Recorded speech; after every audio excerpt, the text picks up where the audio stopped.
দর্শক বন্ধুরা, welcome back to my YouTube channel. বন্ধুরা, আমার ইউটিউব চ্যানেলে আপনাদের সকলকে স্বাগত জানাই। তো চলুন বিভিন্ন স্বনামধন্য পত্র পত্রিকায় প্রকাশিত কয়েকটি বিশেষ খবর দেখে নেওয়া যাক। প্রতিবাদী কলমে প্রকাশিত বিশেষ খবরটি হল, জনসেবায় আবারও নজির স্থাপন করেছেন মাননীয় মুখ্যমন্ত্রী।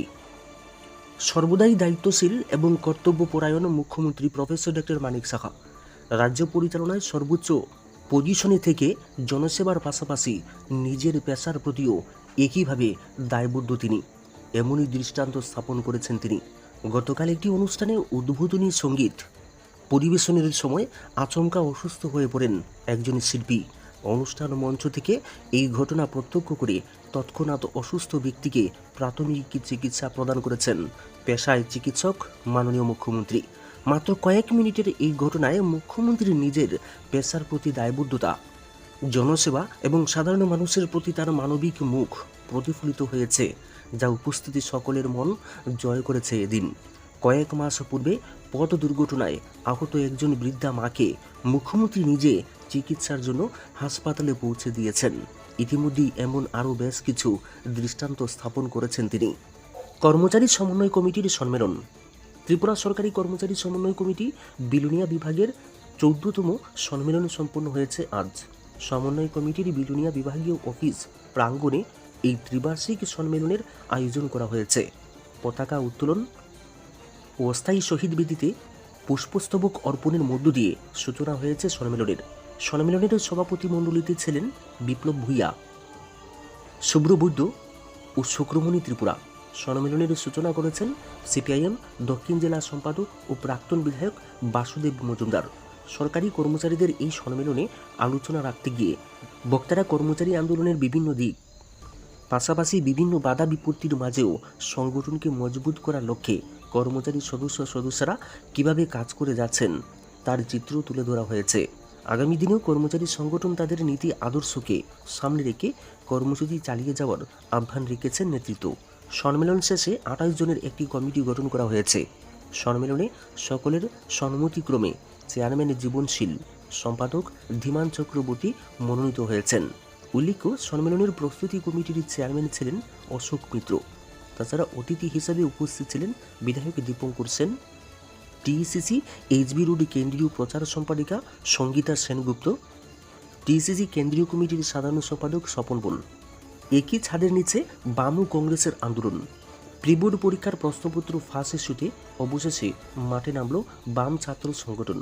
মঙ্গলবার সংগঠনের রাজ্য সম্পাদক এবং সভাপতির নেতৃত্বে কর্মী সমর্থকেরা পুলিশের বাধা উপেক্ষা করে শিক্ষা ভবনের দিকে এগিয়ে গিয়েছেন। তারা অফিসের সামনে গিয়ে বিক্ষোভ প্রদর্শন করেছেন। গোলাম তাকে গোলামি, রাজা রাজাই। গণতান্ত্রিকতার মুখোশে কেউ অসাংবিধানিক, কেউ এইচএস মহারাজা। লড়াইটা ছিল ধর্মান্তকরণের বিরুদ্ধে, কিন্তু দিনের শেষে লড়াই হয়ে গেল বিক্রম বাহাদুর জমাতিয়া বনাম প্রদ্যুৎ কিশোর দেববর্মনের।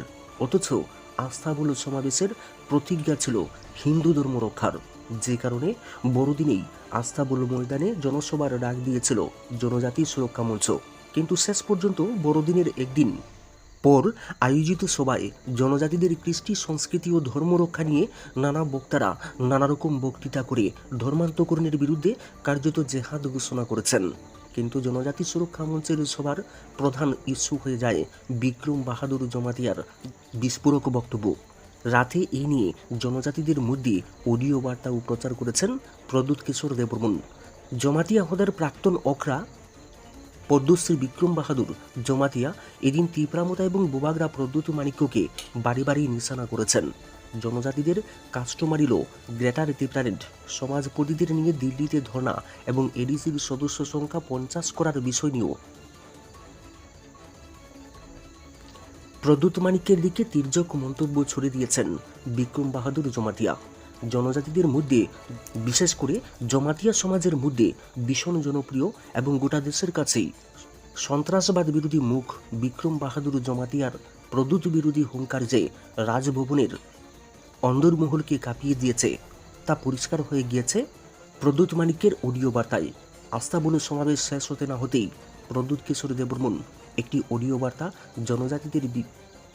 জনজাতিদের বিভিন্ন গ্রুপে ছেড়ে দিয়েছেন, যেখানে তিনি বিক্রম বাহাদুর জমাতিয়ার নাম উল্লেখ না করে তাকেও নিশানা করেছেন এবং বিক্রম বাহাদুর জনজাতিদের মধ্যে বিভাজন আনছেন বলে অভিযোগও করেছেন তিনি।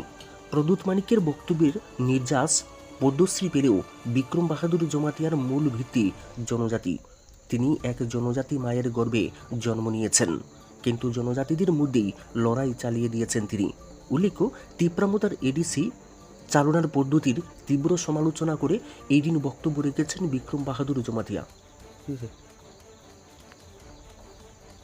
এডিসিতে যেভাবে মুখ্য কার্যনির্বাহী আধিকারিক সহ অন্যান্য প্রশাসনিক আধিকারিক এবং মুখ্য কার্যনির্বাহী সদস্য সমেত অন্যান্যদের পঙ্গু বানিয়ে 2 লাখি বেতন আর 50,000 গাড়ি ভাড়া নিয়ে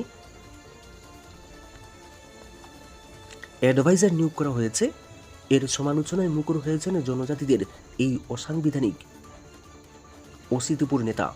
তার বক্তব্য, এতে কার কি লাভ হচ্ছে? এবার এডিসির সদস্য সংখ্যা 50 করার উদ্যোগ নিয়েছে মোটা।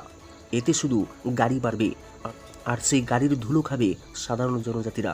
বক্তৃতার ছত্রে ছত্রে প্রদ্যুৎ মানিক্যের সমালোচনায় মুখর ছিলেন তিনি। এমনকি বিভিন্ন সময়ে বুবাগড়ার সমাজপতি সম্মেলনকেও কটাক্ষ করেছেন বিক্রম বাহাদুর। আগামী লোকসভা ভোটের মুখে বিক্রম বাহাদুর জমাতিয়ার এই জাতীয় বক্তব্য যে আগামী লোকসভা ভোটের মুখে বিক্রম বাহাদুর জমাতিয়ার এই জাতীয় বক্তব্য যে তীব্রামতাকে বড্ড বেকায়দায় ফেলতে পারে, এটা স্পষ্ট বুঝে গিয়েছেন প্রদ্যুৎ মানিক্য। এমনকি শাসক বিজেপির সঙ্গে মতার সম্পর্ককে আরও বেশি তিক্ততায় গড়িয়ে দিতে পারে। পাহাড়ের তীব্রামতার একচেটিয়া উত্থানে থাবা বসাতে পারে, সেই আশঙ্কায়ও কাবু হয়েছেন প্রদ্যুৎ মানিক্য। ফলে বিক্রম বাহাদুর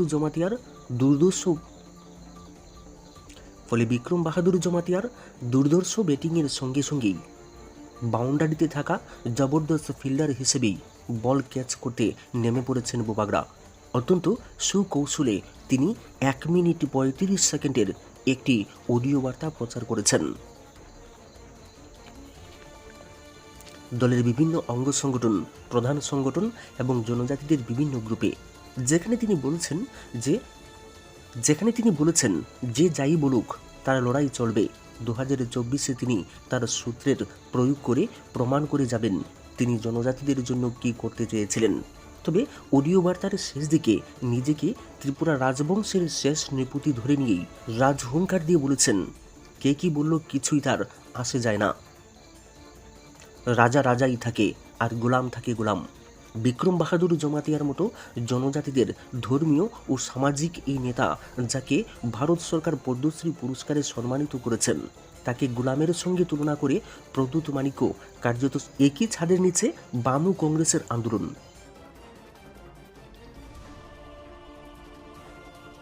প্রিবোর্ড পরীক্ষার প্রশ্নপত্র ফাঁস ইস্যুতে অবশেষে মাঠে নামল বাম ছাত্র সংগঠন। মঙ্গলবার সংগঠনের রাজ্য সম্পাদক এবং সভাপতির নেতৃত্বে কর্মী সমর্থকেরা পুলিশের বাধা উপেক্ষা করে শিক্ষা ভবনের দিকে এগিয়ে গিয়েছেন। তারা অফিসের সামনে গিয়ে বিক্ষোভ প্রদর্শন করেছেন, যদিও প্রাথমিক অবস্থায় তাদেরকে ভেতরে যাওয়ার অনুমতি দেওয়া হয়নি। সবচেয়ে অবাক করার বিষয় হলো, ঠিক ওই সময়ে যুব কংগ্রেসের নেতাকর্মীরাও শিক্ষা ভবনে এসে হাজির হয়। তাদেরকেও বাধা দিয়েছে পুলিশ বাহিনী, কিন্তু তারাও বাধা অতিক্রম করে শিক্ষা ভবনের ভেতরে চলে আসে। যদিও দুটি সংগঠনের নেতারা পৃথকভাবে অধিকর্তার সাথে দেখা করেছেন, এদিন উভয় সংগঠনের নেতাদের বক্তব্যেও বিশেষ কোনো পার্থক্য দেখা যায়নি। উভয়ে আক্রমণের লক্ষ্যবস্তু করেছে মুখ্যমন্ত্রী ডক্টর মানিক সাহাকে, কারণ তিনি নিজে শিক্ষা দপ্তরের মন্ত্রী। কেউ বলেছেন মুখ্যমন্ত্রী মেলা নিয়ে ব্যস্ত থাকেন, তাই তিনি শিক্ষা দপ্তরে কি চলছে তার খবর রাখেন না। আবার কেউ বলেছেন মুখ্যমন্ত্রীর নেতৃত্বে রাজ্যের শিক্ষা ব্যবস্থাকে ধ্বংস করে দেওয়ার চেষ্টা চলছে। এমনও অভিযোগ করা হয়েছে প্রশ্নপত্র ফাঁস করার পেছনে অন্য খেলা চলছে, অর্থাৎ টাকা দিয়ে প্রশ্ন বিক্রি করা হচ্ছে, যেমনটা জেআরবিটির ক্ষেত্রেও দুর্নীতি হয়েছে বলে তাদের অভিযোগ। কারণ উচ্চ আদালতে ইতিমধ্যে 5 জনের চাকরি সংক্রান্ত রায় বের হয়েছে, যেখানে আদালত নির্দেশ দিয়েছেন 5 জনকে চাকরি দেওয়ার জন্য। ইতিমধ্যে কংগ্রেস এই বিষয়টি সবার সামনে এনেছে। এদিন স্কুল পরীক্ষার প্রশ্নপত্র ফাঁস ইস্যুতেও ফের জেআরবিটির প্রসঙ্গ তুলে ধরেছেন আন্দোলনকারীরা। দুই সংগঠন দাবি করেছে প্রশ্নপত্র ফাঁসের সাথে যারা জড়িত তাদের গ্রেপ্তার করা হোক, দৃষ্টান্তমূলক শাস্তির ব্যবস্থা করুক রাজ্য সরকার।